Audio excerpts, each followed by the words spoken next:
మొన్న నైట్ వచ్చిందండి అది. మొన్న మధ్యాహ్నం వచ్చి మెస్ డోర్ మీదకి ఇలా ఉంది. నేను బయటకు వస్తున్నాను, వస్తుంటే అది నన్ను చూసి ఇలా వంకర తిరిగింది. బాబు స్వామి పాము అడుగు మెస్ డోర్ ఎక్కుతుందని చెప్పి నేను లోనికి వెళ్ళిపోయాను. ఆ పాము వచ్చేటప్పుడు జాయిగా దిగి అలా బాత్రూమ్ ఎత్తి వెళ్ళిపోయింది. వెళ్ళిపోయి మళ్ళీ జాయిగా బలు పెద్ద బలు పెట్టండి చీకట్లో బాబు అది ఎటు నుంచి వస్తుందో నాకు తెలియదు, భయం వేస్తుందంటే మా స్వామి పెద్దలు అయితే వచ్చుకుని వెళ్ళి ఎడతాకి వెళ్ళేటప్పుడు పైనుంచి కిందకు దిగుతుంది. పాలు పట్టించారా అనుకుని వస్తుందా కర్ర ఇచ్చారు, కర్ర అట్టుకుని వెళ్ళారండి. వెళ్ళేటప్పుడు మళ్ళీ ఎందులో దూరేసింది కనపడలే. అక్కడ నుంచి పక్కనే చూస్తున్నారు, జాయి వస్తుంది గిన్నెలో పాలు అక్కడ ఎట్టన్నారు. పెట్టి లోనికి వెళ్ళిపోయింది నేను భయం వేసి. ఆయన ఏమో ఇలా వచ్చేసారు.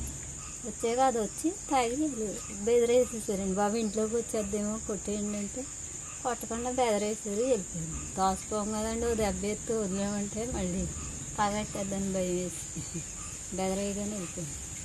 కాదమ్మా పాలు తాగిందా? నేను తాగిస్తేనండి. నువ్వే పెట్టావా ఆయన పెట్టాడా? నేనే ఇస్తానండి. అది రాకుండానే వస్తుందని చెప్పి అది ఎత్తేసి వస్తుంది. మొత్తం తాగేసిందా? మొత్తం తాగలేదు, సగం తాగింది.